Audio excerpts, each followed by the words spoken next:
那一个产品从想法到正式上线到底需要多长时间呢？本期视频我们将从零开始完整的开发一个可以实际运营的商业化的 Web 产品。我们会基于 ServerKit 构建的 ServerKit 这个脚手架来结合我们的 Cloudflare 来完成项目的初始化，以及页面的开发、数据库的配置和正式的部署。我们可以不用再把大量的时间浪费在重复搭建、登录、认证、支付以及基础架构上，而是可以更快的进入真正的产品的开发。最后呢，我会把整个项目的部署到线上，然后并完整验证核心功能。接下来先看一下我们的最终效果。那我的想法是想搭建一个快速的 AI 工具导航网站，不仅是包含了传统意义上的那种侧边栏导航，而是能够展示出每一种分类对应的 AI 工具。在这里呢，我是参考了 ToLife 的这个网站作为对标。那我们实现的核心的功能就是可以看到我们主流的 AI 工具，以及各种分类情况下，比如音乐情况下的工具分类和对应的视频、声音或图片写作等等对应的 AI 工具。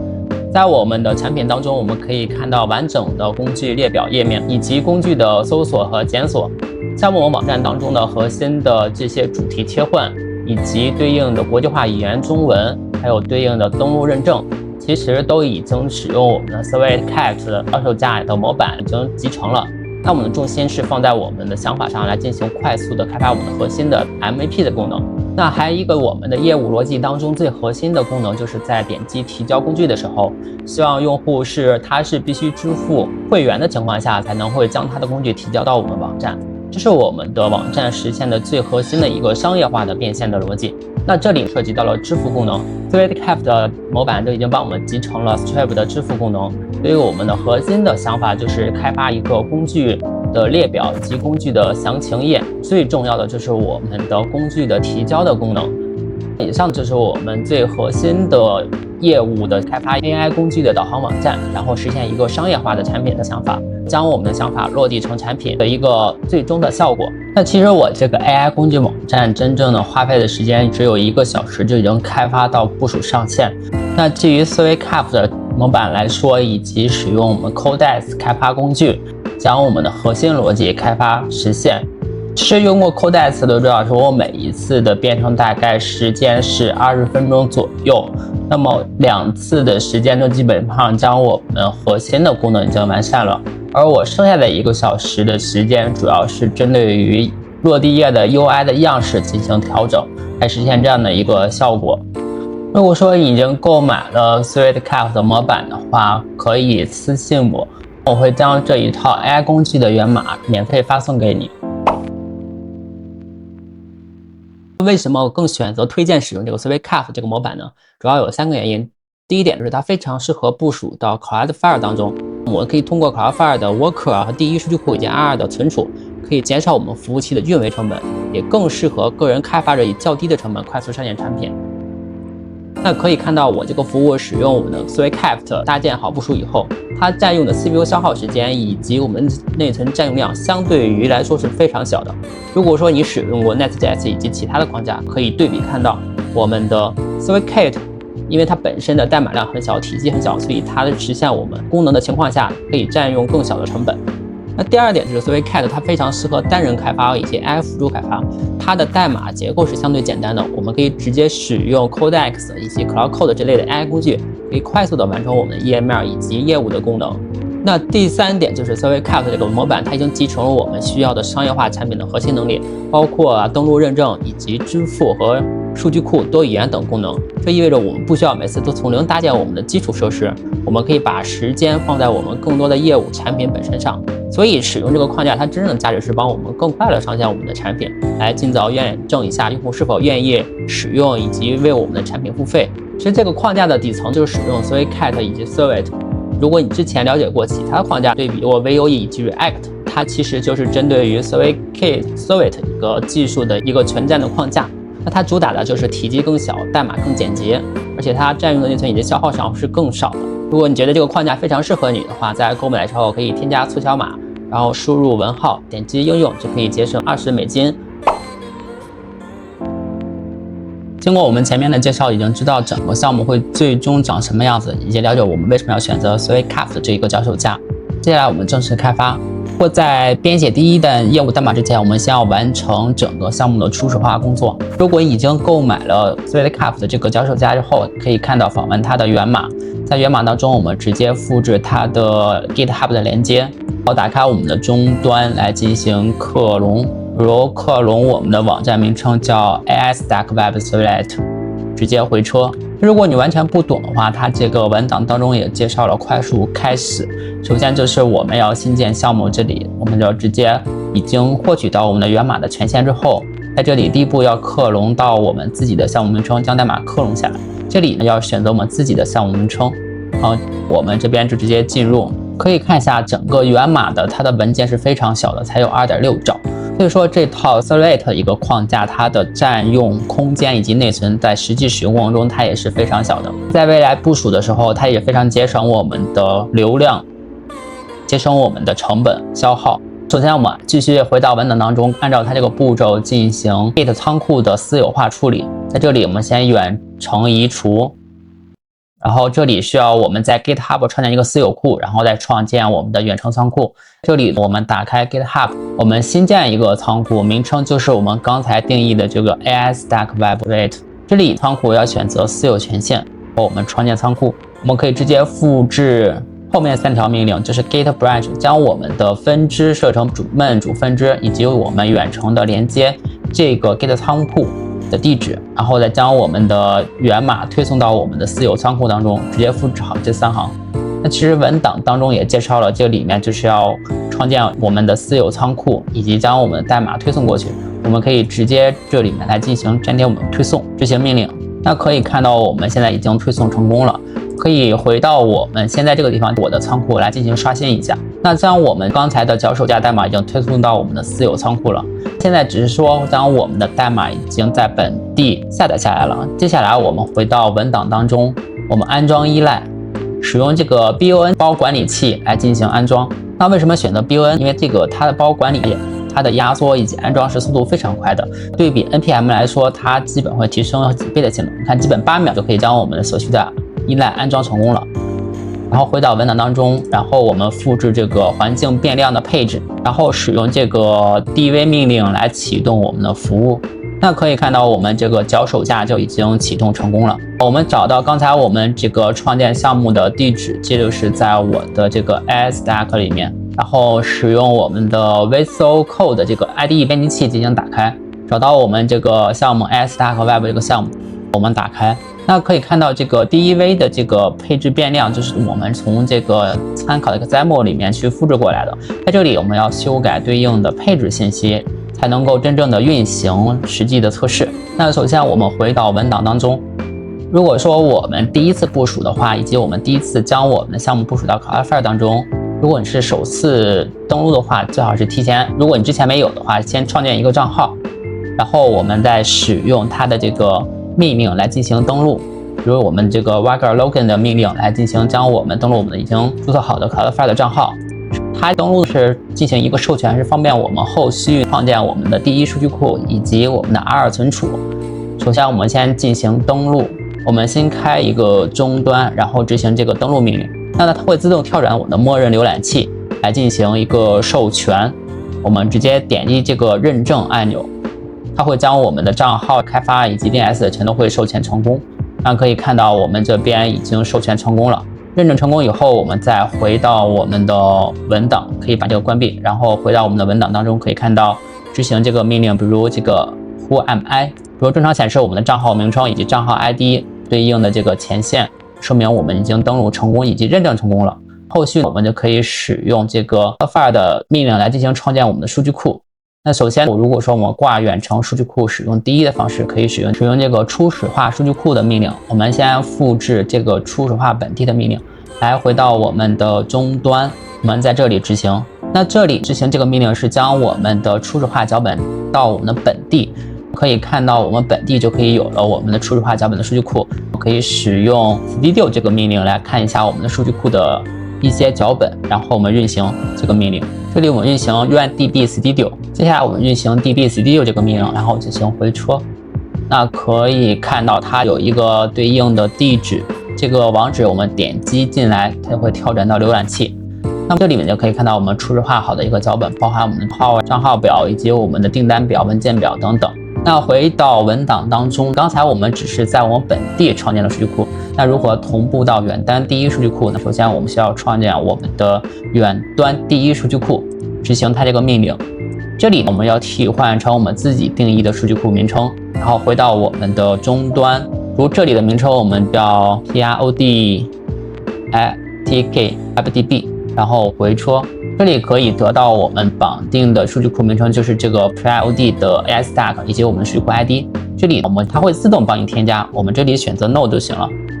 回到我们的源码当中，可以找到这个 Warger.json 里面，将这个数据库名称替换掉。最主要的是它这个绑定的数据库 ID 我们要替换掉，复制过来这边替换。这边我们就使用好了远程的数据库了，我们可以看一下已经串好了，可以打开我们的 Cloudflare， 在这里找到存储于数据库，找到我们的第一数据库。刚才我的名称叫 AIStack Web， 可以看到这里就是我们刚才创建的数据库以及我们的数据库的 UID， 在这里面可以点击进去，然后点开控制台，执行它这个-table 命令。那可以看到目前是空的，是因为我们没有将数据库的表同步到远端。我们执行一下回到我们的文档当中，这个 run-db merge and remote 就是将我们的命令同步到远端，我可以执行这个复制。我们执行这个命令，选择 yes 回车，同步过来之后，我们可以再看一下执行我们刚才的这个 tables 这个命令，执行。那可以看到执行之后，就是将我们的远端的库表结构已经同步过来了。那么接下来就是配置我们的数据库的存储，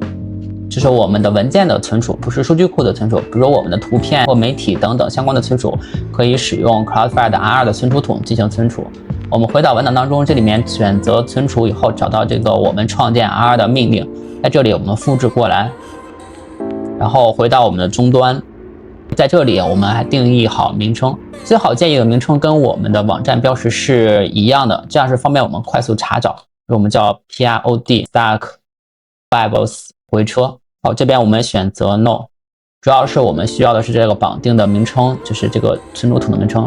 将个存储的名称复制过来，回到我们这个源码当中，可以找到这个 Warger.json 去配置桶。这里我们要复制对是我们的存储桶的名称，要复制对，粘贴过来。那如何验证我们创建成功了？我们再打到 Cloudflare 里面这个界面当中，我们找到这个 R2 存储桶，找到概述，搜一下，那可以看到刚才我们创建的就是 prod ASL Web Fields 这个存储桶已经存在了。那基本的数据库以及 R2 存储桶我们配置好成功以后，那回到源码当中，我们看到我们这个配置文件是包含一些核心的配置，我们的登录认证配置，包含的谷歌登录、GitHub 登录，以及我们的密钥配置等等。那首先我们回到文档当中，我们找到这个身份验证，在这里我们按照它这个步骤来说，第一步就是我们要生成一个密钥，我们复制这个命令，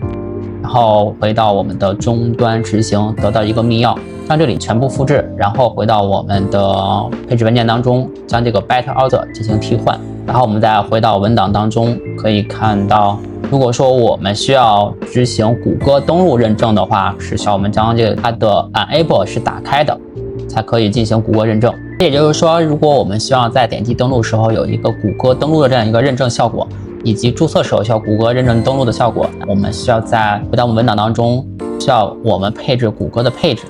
就是在我们的源代码当中，这里面的谷歌的这个认证要设置处为打开的状态，同时要获取它的 client ID 以及 client secret。在这里我们可以按照文档当中找到我们的谷歌 Cloud 的后台，找到你的项目，在这里我们选择 API 以及服务，找到凭证。在这里我们可以找到 对应的我们创建好的凭据，然后选择 Author 客户端。这里的应用类型选择 Web 应用，名称就是 AIStack， 跟我们的项目名称尽量保持一致，添加 UL 和添加 UI。这里我们直接回到文档当中，我们复制这个 local 3000回来复制，以对应的它的 callback 地址也是 local 3000，这个 callback 谷歌复制过来。这里点击创建以后，就可以生成我们对应的 client ID 以及 client secret， 将那个地址以及 ID 和它的 secret 复制过来之后，一定要保存好，这里配置好，这里配置打开处，就可以实现我们对应在登录的时候选择 login。这里面选择对应的谷歌登录。回到我们的终端，我们默认这边启动的命令是它的端口是5173的。但是如果我们想指定3000端口的话，就是使用这个 dev 加上-port 这个命令，指定3000来启动我们这个指定的端口。因为我们在谷歌配置的时候是 local 的3000，所以它在回调时候必须要端口一致。现在我们就打开我们已经启动好的3000，点击谷歌登录，这样我们已经登录成功了它的控制台，可以看到我们适当的切换成中文的一个效果。认证成功以后，我们来看一下这个页面当中的一个就是价格支付。这里我们选择 Stripe 支付，可以回到我们文档当中，这里我们选择 Stripe， 需要提前回到看到我们的环境变量当中，如果配置 Stripe 需要我们配置对应的它的私钥 key 以及 webhook key， 它的 secret 这个密钥。那么这两个地方是如何获取的呢？我们回到文档当中，在这里我们进入点击 Stripe 的官网，在这里呢可以已经列出的步骤，我们要进入它的控制台，找到它的开发者来获取我们的 API 的 key 密钥。这是 Stripe 的话，我们如果在本地开发过程中，最好是使用沙盒环境。在这里我们可以切换对应的这个沙盒环境以及真实环境。切换到沙盒以后，我们点击最下方的开发人员，这里面就有一个 API 的密钥，我们点击这个 API 密钥，在这里我们就可以获取我们的密钥，直接点击复制就可以。然后回到我们的对应的环境变量当中，我们这里就配置我们刚才复制过来的这个密钥，它是一个 test 的，就是表示沙盒的环境。这个 webhook key 如果在本地开发的时候，我们可以直接使用它的 Stripe 客户端的方式来去监听我们的端口，比如说是3000的端口，对应我们的 Stripe 这个路径，然后进行一个监听。在这里得到的，它会返回一个它的密钥，我们直接使用这个密钥。可以看到，如果你是首次登录，它是需要你去进行一个验证授权的，它在等我们一个提交。然后回到我们的跳转浏览器，直接选择进行验证。那授权成功以后，我们再执行这一个监听的命令，就可以得到这个 webhook 的一个 key 这个密钥。我们直接复制这个密钥回到我们的代码当中，然后在这里我们替换到对应的密钥，然后保存。我们再来测试验证一下，直接我们回到我们的重启一下我们的服务，确定好我们是3000，打开我们的3000的服务。刷新一下，我们选择其中一个价格来进行支付。那可以看到它这边正常跳转到了我们的 Stripe 的一个支付界面。可以看到，因为我这边配置的是我们的沙盒的密钥，所以这边会显示沙盒。我们直接点击订阅，我们可以看一下它这边会如果成功会有一个回调成功的一个通知。您可以看到这边的结果就是表示成功了，我们的订阅已经成功了，可以测试我们。这样就可以测试到我们这个支付的这个功能是 OK 的。那我们测试完认证和支付以后，我们回到文档当中，我们看一下对应的部署网站，如何将我们这个项目部署到 CloudWorker 的当中。在这里我们要进行编辑这个我们的 workJSON 的这个命令这个文件，我们需要改一下我们对应的项目名称。首先我们回到源码当中，找到我们这个 workJSON， 在这里我们定一下名称，比如叫最好跟我们的项目名称一样，叫 AS.web.celte。那其实重点是要检查这个名称以及我们的数据库，还有我们的这个 R 存储地址是否正确。在这里我们可以的基本上就已经配置好最核心的内容了。我们可以直接使用部署命令来将我们的这个项目部署到 Cloudflare 的 Worker 当中。这里面有一个它的命令叫做 deploy， 在这里它会自动将我们打包，然后进行一个部署。我们可以直接运行一下，回到我们的终端，我们先开一个终端，然后我们运行部署的命令，就比如run deploy， 然后回车。它的执行命令会将我们这个项目先 build 好打包好之后，然后再将我们包上传到 Cloudflare 当中。在这个过程当中，其实它如果说，我们可以看到这个打包的过程是非常快的，它将我们已经 build 好成功了。现在它是处于上传的一个过程当中。如果你的网速很快的话，基本上在1分钟以内，就肯定是能将我们的项目上传到 Cloudflare 当中了。然后可以看到，大概花费了我们2秒的时间，就已经上传到了我们的项目当中。这个地址，这个网址，我们对应的，它给我们分配的一个网址，可以直接访问我们的项目。我们可以直接单击，然后点开这网址，就可以看到我们刚才的项目已经部署到 Cloudflare 当中了。我们回到我们的计算当中这个 worker， 这个地方就是 AS.web.celte， 就是我们刚才部署的。它给我们分配的这个自定域名就是这个域名生产的域名，就是刚才我们看到效果其实就是我们已经部署的。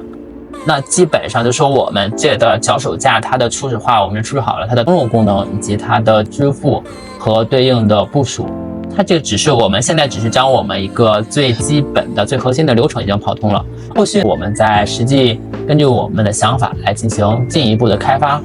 好之后，我们直接可以部署到我们的 Cloudflare 当中，然后再配置好我们自定义的域名，就可以实现我们真实的一个从想法到落地一个产品的一个过程，以及发布到部署上线。这个框架的好处就是对于无论是在开发阶段还是在我们的打包以及上传阶段，它的其实等待的时间是非常短的，而且我们之前也看到它的代码量其实是很小的，而且后期如果我们部署到这个 Cloudflare Worker 当中，我们会有一个指标去看它我们这个对应的消耗，可能会占用我们的 CPU 的时间，那其实这个地方是有成本的。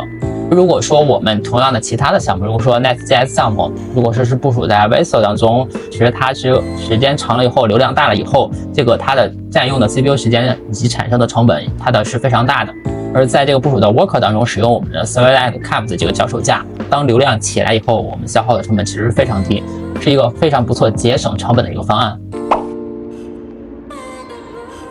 我们项目初始化完成以后，后面就是在我们的真实开发了。首先先描述下我这个需求，其实就是想开发一个 AI 工具网站，其实就是 AI 工具导航网站，我是有一个对标的，在这里我是对标了这个 ToLife 的这个 AI 这个网站，它其实最主要的核心是希望有它对应的 AI 列表展示的一个效果，后面会在它可以点击进入对应的详情页面。那这里我们是要将我们的需求想法描述好，然后 AI 去，也就是 Codex 去帮我们实现。如果觉得自己对应的提示词可能想用的就不太，如果自己对应的提示词可能不知道该怎么去写，我可以直接弄一个简单的，不说复制这一行，作为我们的对标的网站，参考我们对标网站来进行设计一个 UI 落地页的提示词，将这个我们的需求发送给对应的 GDP。让 GDP 去帮我们生成对应的落地页的 AI 提示词。这里我是将我的这个需求描述发给他了，他去给我来一个对应的详细的1:1复制，主要是提取了有效的 UX 逻辑这一块，还有结合我们的框架，我们可以直接复制好这个提示词，然后回到我们的 Codex 当中。Codex 先打开我们的项目，然后选择项目，使用现有的项目，找到我们的这个 iStack 这个项目，点击打开。在这里确保我们选择的项目是正确的，在这里我们将我们的提示词复制过来，这里我们就跟他说参考对应的落地页建议，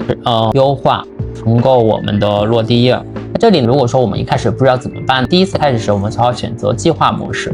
这里我加上几个 skill， 一个是开胃曼的一个节省 token 的对话，然后还有一个就是一个 ponytail 的一个 skill， 这两个 skill 就是用最节省 token 的方式去帮我们实现我们的需求。这里呢，我选择 GDP 5.5 的模型高度，然后我们直接选择对应的发送。计划模式呢，它有一个好处就是会咨询我们一下这个他们的重构的范围，会让我们知道我们应该选择哪种方式去实现我们的需求。比如它这边在我们重构范围给了3个选项，这里呢直接按照推荐的方式来进行实现。然后它这个首页主文案优先哪种语言，我们直接选择。如果你不知道怎么选的话，你直接按照它第一个推荐方式就可以。这里它有给一个提示，就是让我们去选择加占位符，是我们新增一个提交页面，然后我们这边就直接选择第一个。那它的计划模式呢，好处就是会将我们计划的改动的点，它给我们列出来，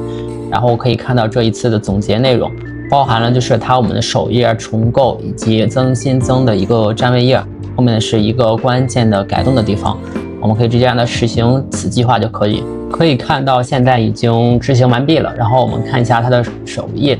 落地页的话，这边就是已经它设计的我们的工具提交分类，以及我们的工具的一些精选 AI 工具和一些它的分类排行榜，还有它的提交功能。我们这边的 AI 需求呢，是最重要的核心逻辑，就是用户浏览工具列表，还有对应的工具详情，以及就是用户提交自己工具的时候，他需要付费会员才能提交。这里呢，我们可以看一下，它在这个地方会有一个提交 AI 工具的入口。我们先保证我们的核心逻辑成功以后，然后再最后的做 UI 的一个调试。在这里提交工具，因为我们之前上一次对话中是让它进行一个站位，并没有真实的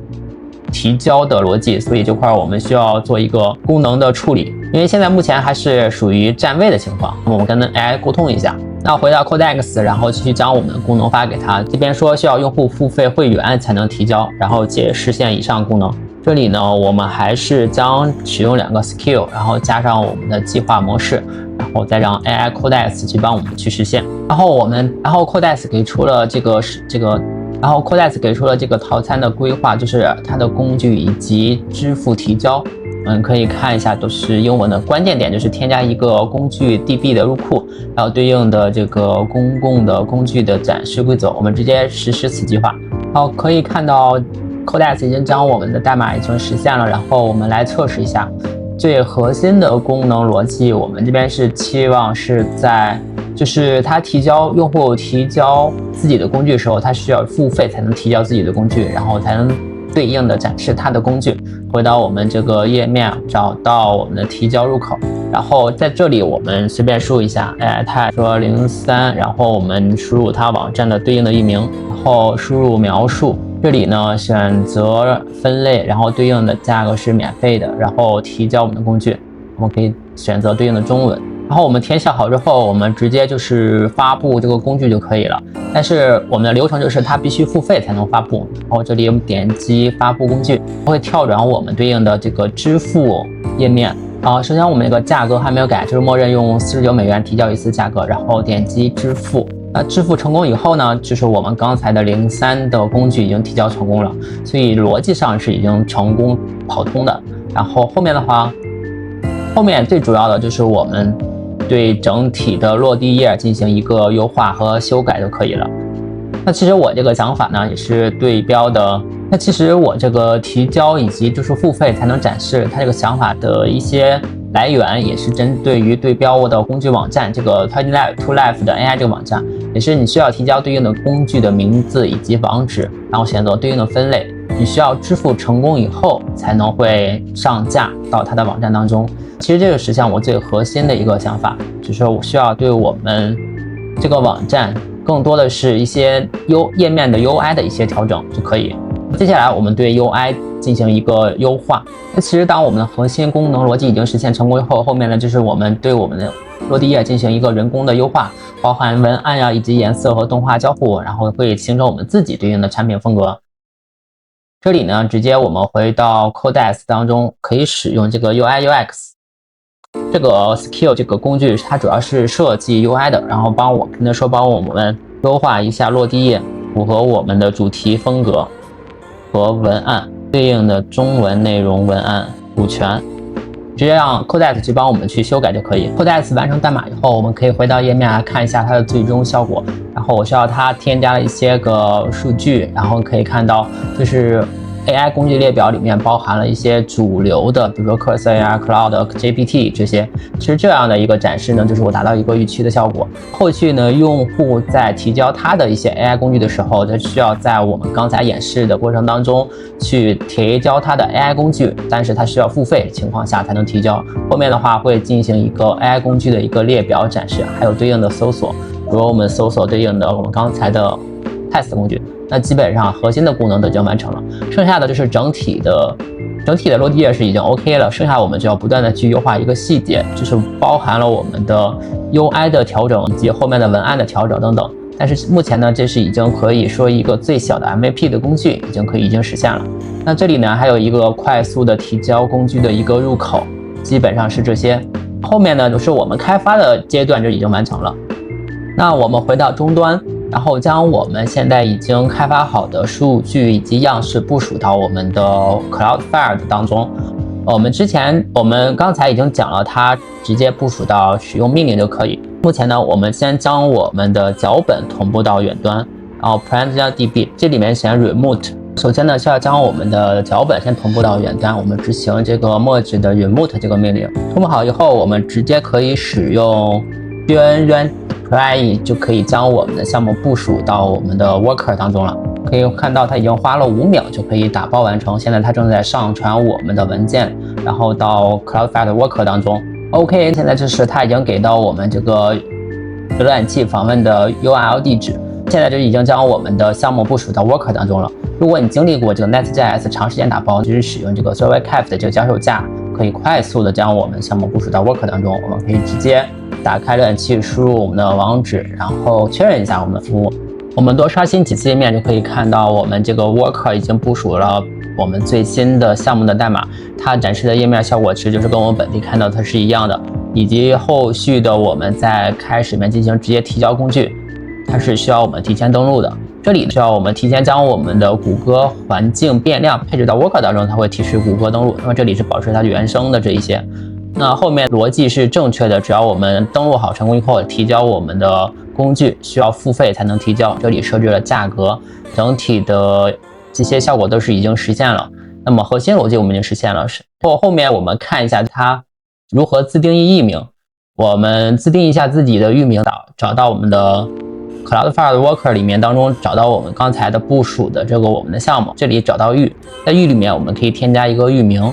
这里我就选择 iStack 这个域名，但目前我还没有让它正式上线，我们可以用一个2级域名 demo 来进行添加域名。添加成功以后，后续这个 demo 点这个2级域名 demo 点 iStack.com 就是我们的对外展示的这个域名的效果了。那么这里它就是对应的刚才我们的多刷新几次，这是对应我们刚才已经部署的 Cloudflare Worker 里面的同样的项目，整体的效果是一模一样的。那么相当于这是完整的一次我们将我们的一个想法落地成一个产品。那么后续只是我们先上线了一个最小 MVP 的功能，后续是像我们这个项目网站的它的 UI 设计及它的文案需要我们不断去打磨和迭代的。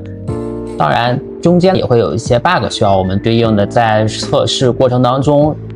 逐步的去修复。比如这里我们看一下中文的效果，可以看到它中文最主要的核心的文案它已经都是按中文进行展示了。当然也有一些部分的情况下基本上都是使用中文了。看一下最工具有些你看像这些地方它没有替换成对应的中文，这些都需要我们一些细节上的东西去不断的去优化的。但整体上我们这个项目网站的 MVP 的功能是已经实现了。